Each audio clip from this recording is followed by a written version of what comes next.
Hello everyone and welcome to the new session of the lecture series. And today we'll be discussing the topic plant growth and development. So in the previous lecture, we were discussing about the role of the phytohormones. Okay, and we studied about the plant growth enhancers. So we studied the phytohormone auxin, gibberellins and cytokinins. Alright. So again, I would like to mention that this is an NCERT based revision, means all the topics covered from this lecture are from the NCERT book. Alright, so let me first give a brief summary of what we did in the previous lecture. We started with auxins. I gave you a brief introduction about auxin. Auxin derived from the word auxine and it is synthesized in the tips of the stems and roots. Let's come to the function of auxin. Major function is root development, promoting flowering, prevent premature shedding of the fruits and leaves, but it promotes abscission in mature leaves. Abscission means falling of the leaves. Now, another major function of auxin is promote apical dominance, means apical bud suppresses the growth of the lateral buds, and if we follow the process of decapitation, means removal of the shoot tips, then there is a growth of the lateral buds. Another important function of auxin is it induces parthenocarpy, means development of fruit without fertilization. And then auxin also show herbicidal activity. Now another function is it controls the xylem differentiation and also help in cell division and cell elongation.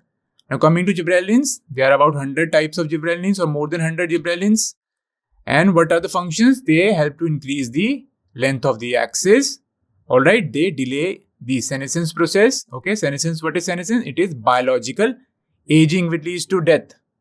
Another important function is it speed up the malting process in the brewing industry, means it helps in the seed germination process. Now another important function of gibberellins is it hastens the maturity period in the conifers, thus leading to the early seed production. Hasten the maturity period means it helps to reach the plant to the reproductive stage early.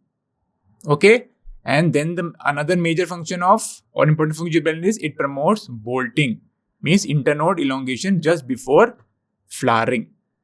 So then we studied about cytokinin. So kinetin, was first discovered, or first cytokinin which was named as kinetin was discovered from the herring sperm DNA. It is a synthetic cytokinin. Then later zeatin, which is the natural cytokinin, was discovered from the corn kernels and coconut milk. Now coming to the functions, so it helps in the lateral shoot growth and adventitious shoot formation. It helps to overcome the apical dominance, means it promotes lateral branching, and important function, this is the most important function, that cytokinin delay the senescence by promoting the nutrient mobilization to a certain region. Alright, now let's talk about the plant growth inhibitor, which is known as, example is abscisic acid. Also you can write ABA, abscisic acid. This is also known as stress hormone. Why? Because it helps to tolerate the abiotic and biotic stress. Why it is known as stress hormone? Because it helps to tolerate abiotic stress. What is abiotic stress? Environmental stress such as drought, or high salinity,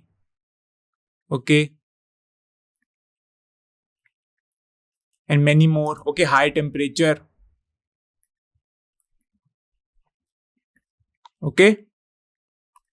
and it helps to tolerate abiotic and biotic stress.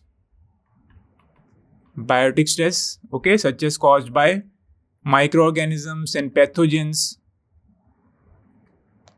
Alright, so let's study about the phytohormone abscisic acid. So it acts as a general plant growth inhibitor. Usually it acts as a plant inhibitor, and also it is an inhibitor of the plant metabolism. Alright. That's why it is a plant growth inhibitor. It inhibits the plant metabolism. Alright, and why is metabolism important? Because it's important to generate energy. And this energy is used for doing the various cellular processes in organism. Various cellular processes such as, you can say, signaling. Alright, and what else? Inactive transport. Energy is also used in movement, in locomotion, and reproduction also. Alright. Now next is function is abscisic acid inhibits the seed germination. Alright. So again it is a plant growth inhibitor. Alright. Another important function of abscisic acid, it stimulates the closure of the stomata in epidermis. Okay, stomata are present in epidermis. They are the pores present in epidermis which helps in transpiration. And what is transpiration? Loss of water in the form of water vapor through stomata is known as transpiration. So in conditions like in high temperature conditions, okay, plant want to save water, okay, or during the drought conditions, again plant want to save the water. So what happens? Abscisic acid is released and it stimulates the closure of the stomata. Now if the stomata is closed, there will be no loss of water. Okay, so plant can conserve water and survive. Okay, so what is abscisic acid doing? It is acting as a stress hormone. Alright, it is helping the plant to tolerate the stress. Okay, high temperature and drought by closing the stomata. Okay, again, it acts as a stress hormone. Alright. Now, another important function of abscisic acid is that it induces dormancy. Alright. Now, what is dormancy? Dormancy is, how can we define dormancy? During dormancy, what happens? There is an inhibition,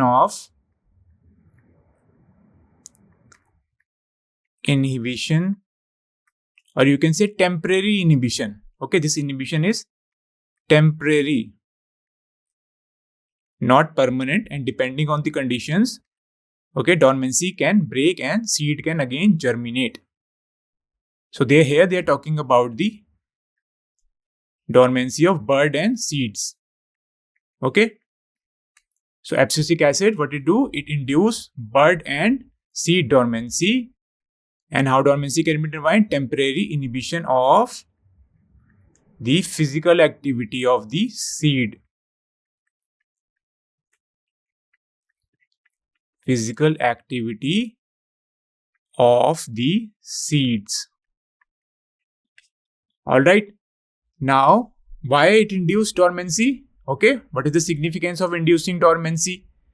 So, this dormancy helps the seeds to withstand the desiccation. Okay, desiccation means dry conditions, you can say. Because water is required for germination. So, in dry conditions, seeds cannot germinate. Okay, so they undergo dormancy in dry conditions and other unfavorable conditions, okay, for growth. Alright, so abscisic acid is produced in unfavorable conditions, okay, such as desiccation, and it induced dormancy. Now let's talk about another phytohormone, ethylene. Alright, ethylene we know is a volatile hormone or a gaseous hormone. Now ethylene has both growth promoting also as well as growth inhibiting effect. It has growth promoting and growth inhibiting effect.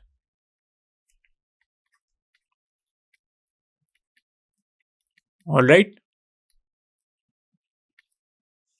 So let's talk about ethylene. So ethylene are produced by tissues undergoing senescence, okay, and ripening.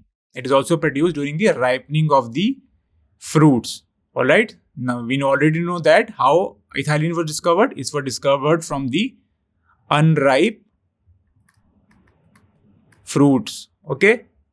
So this fruit was, all right, was releasing a volatile hormone, ethylene. Okay, and it helps to in the ripening process of the unripe bananas. All right. So it is also known as the ripening hormone. Okay. Ethylene is also known as ripening hormone because it helps in the ripening of the fruit. All right. Now, effective in fruit ripening, another function of ethylene is it enhances the respiration rate during ripening. So this is very important. Question can come from this. Ethylene enhances the respiration rate during the ripening of the fruit, and this rise in the respiration rate is known as respiratory climactic. All right. So what is respiratory climactic? It is a sudden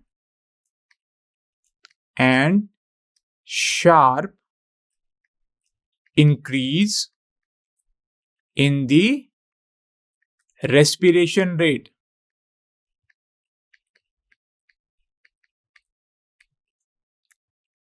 Okay.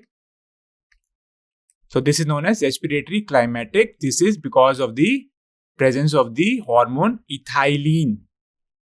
All right. And this is also produced during the ripening process. This is happening during the ripening. This respiratory climactic phenomena is happening during the ripening of the fruits. Okay. And what happens during respiration? Carbon dioxide is released. All right. So if we draw a graph, okay, between the carbon dioxide released and here we have the time. So this is how a graph appears. All right. Here we have the climactic peak. Okay. This is the post climactic peak. Okay. And this region here is this one.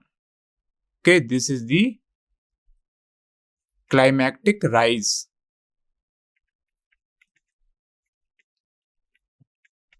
All right. So this is clear, respiratory climactic. Now some of the other functions of ethylene. It promotes the horizontal growth of the seedling. So what does this mean? If this is a seed, what happens? And the plant is growing like this. So if a pebble or a rock comes here, okay, so the growth will not stop, but it will grow horizontally and it will grow again like this. Okay, if there is a rock here in the pathway of the growth of the seedling, then it will grow horizontally and finally axis will grow like this. Okay, so it promotes horizontal growth of the seedling. All right. And what does as ethylene does? It helps in the swelling of the axis. Okay, this is the axis. It helps in the swelling of the axis and apical hook formation in dicots. Okay. So apical hook formation means, okay, so there is a hook. This is the apical hook. Okay, this is because of the presence of ethylene. So what happens during the hypocotyle emergence? Okay, hypocotyle is a region just above the root and below the cotyledon. This is the hypocotyle. During the hypocotyle emergence, there is a mechanical pressure, okay, which is induced by the soil, okay, on the hypocotyle. So because of this pressure, what happens? ethylene is produced. And what does ethylene do? This ethylene promote the differential cell division. Differential cell division. Okay. And what happens? There is hypocutyl will move inwards. Okay. And our structure will be formed known as the apical hook. Alright. So what does this apical do? It protects what is the function of this apical hook? It protects the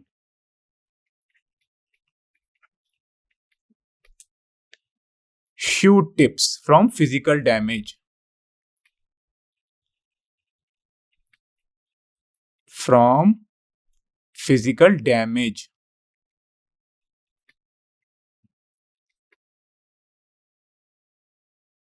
Okay. Because the seed is emerging and soil is present there, okay, which is putting pressure. So shoot tip can damage. So it protects the shoot tip from the physical damage. Alright. Now, next function is it promotes the senescence and abscission of the plant organ such as leaves, flowers, alright, and fruits also you can write. Okay, auxins are also involved in the abscission. Okay, so it promotes the senescence, that's why growth inhibiting. Okay, so this is a growth inhibiting effect of ethylene. And then it promote abscission. Okay, means falling off of the leaves. How abscission takes place? By the formation of the abscission zone. Okay, abscission zone is formed. Now, another function of ethylene is ethylene breaks the seed and the bud dormancy. Alright, so this is growth promoting.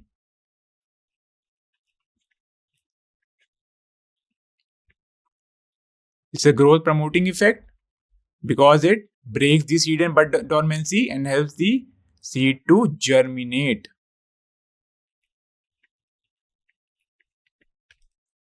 Alright. Now, next function is ethylene initiate germination in peanut seed sprouting and sprouting of the potato tuber. So this point is related to this one. Now, rest of the function of ethylene is ethylene promotes rapid internode or petiole elongation in deep water rice plants. Okay, so these plants are submerged in water. So what does ethylene do? Ethylene promote the rapid internode or the petiole elongation. What is petiole? It is the stalk of the leaf. Alright, this is a leaf. This is known as the petiole. Alright. So what does it do? It helps the leaves or the upper parts of the shoot to remain above water. Okay, by promoting the internode or the petiole elongation. Now, ethylene also promote the root growth. Okay, so similar to auxin also promote root growth. Ethylene also promote root growth and also promote the root hair formation. Okay, thus helping the plant to increase their absorption surface. Okay, if we have more root growth or extensive root growth and root hairs, then the surface area for absorption increases. Alright, and plant can absorb more water as well as nutrients and minerals. Okay, now next function of ethylene is used to initiate flowering and for synchronizing the fruit set in, like pineapples. So this is also very important. It helps to initiate flowering and synchronizing the fruit sets. Now let's talk about this chemical ethifone. Alright, so ethifone is used as a substitute for ethylene. So this is commercially available. This is commercially available and this is widely used compound as a source of ethylene. Okay, and what does ethifone do? It hastens the fruit ripening process in tomatoes and apples and accelerates abscission. Okay, means it has similar role to ethylene and fruits. Okay, and also thinning of cotton, cherry and walnut. Alright. Another important function with ethifone is it promotes the female flowers in cucumber, thereby increasing the yield. Alright, it promotes the female flower and increases the yield in cucumbers. Okay, female flower. Now, next term is photoperiodism. This is also very important. So, let's talk about the photoperiodism now. So, photoperiodism refers to the physiological response of the plant to, you have to remember, relative length of day and night. Okay, or you can also say duration of light and darkness. Okay, and this influences various developmental and reproductive processes such as flowering and dormancy. Okay, so photoperiodism is basically the response of the plant, okay, to what? To the duration of the length of, you can say, light and the darkness. You can say duration or the length of light and the dark period, darkness, or you can also say relative length of day and night. And this photoperiodism, what does it do? This influences, okay, what? Majorly the flowering and the dormancy in plants. Okay, so photoperiodism, okay, is due to the presence of a photoreceptor known as phytochrome.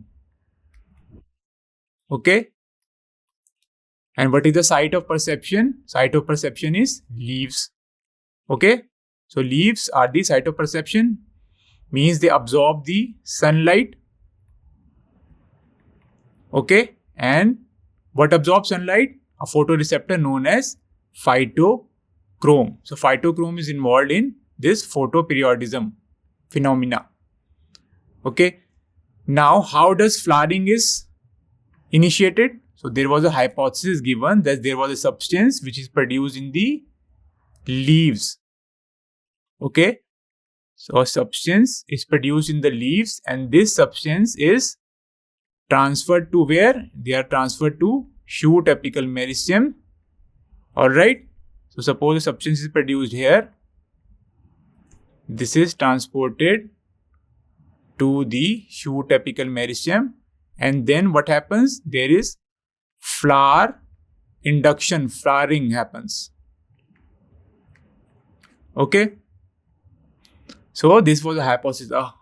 So this substance which is transferred from the leaves to the shoot apical meristem, this was given the name florigen. Okay, so this is a hypothesis. And what is florigen? Florigen is they say it is a proteinaceous hormone. It is a proteinaceous hormone that is produced in the leaf.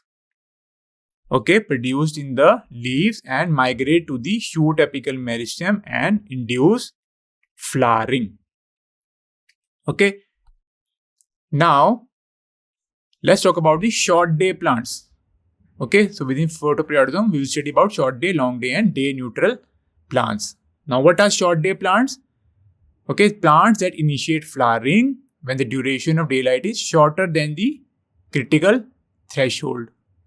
So suppose this is the critical threshold of the plant. Okay, critical threshold. So this is a short day plant they are showing. So plants, okay, every plant has a critical value. Okay, there is a critical value or critical threshold.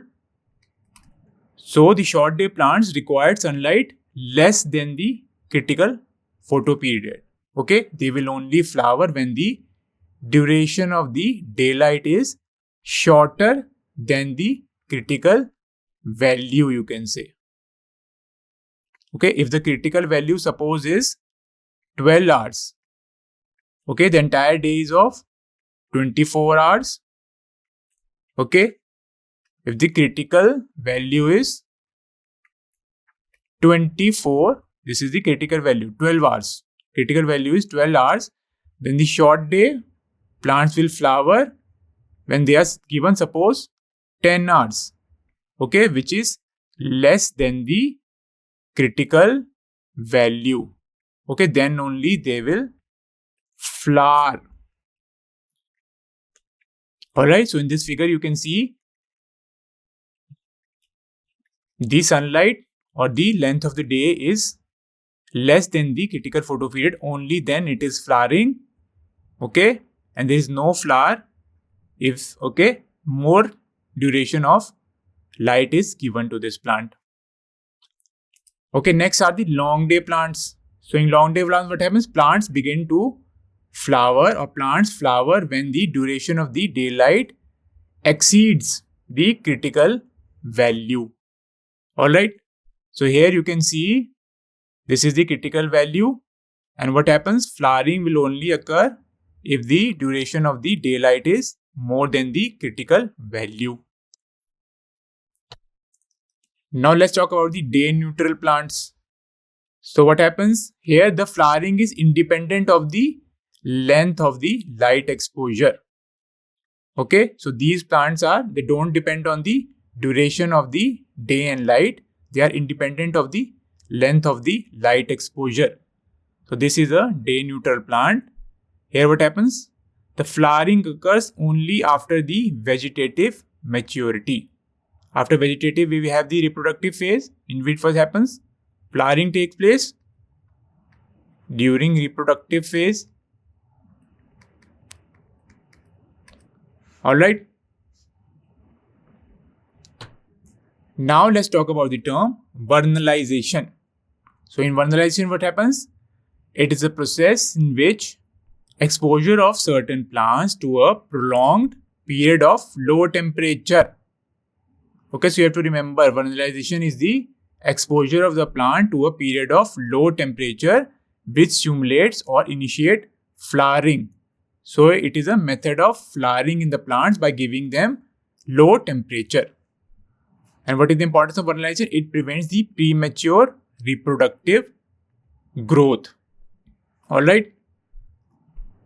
So if the plant is, they develop prematurely, so what happens?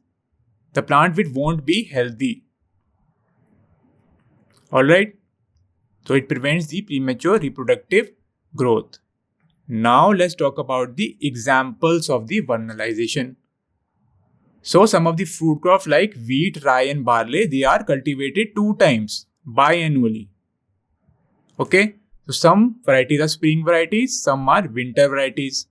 So winter varieties, they are grown in the spring. Okay, they require high temperature and they are reaped at the season's end. Okay, but winter varieties means they require low temperature. Okay, so they can only grown in the winter season. But if winter varieties are planted in the autumn, usually they are planted in the autumn. Okay, usually they are planted in autumn and harvested in the mid-summers. But if the winter varieties are sown during the spring, means during a high temperature, they won't flower within the same growing season because they require low temperature. So what we can do? We can expose this plant to low temperature and this will initiate the flowering. Okay. Now another example of vernalization is some biennial plants such as cabbage, sugar beet and carrots. They require a period of cold temperature to initiate flowering in the following months. So this is another example of the phenomena where vernalization is used to initiate flowering in plants such as cabbage, sugar beets and carrots.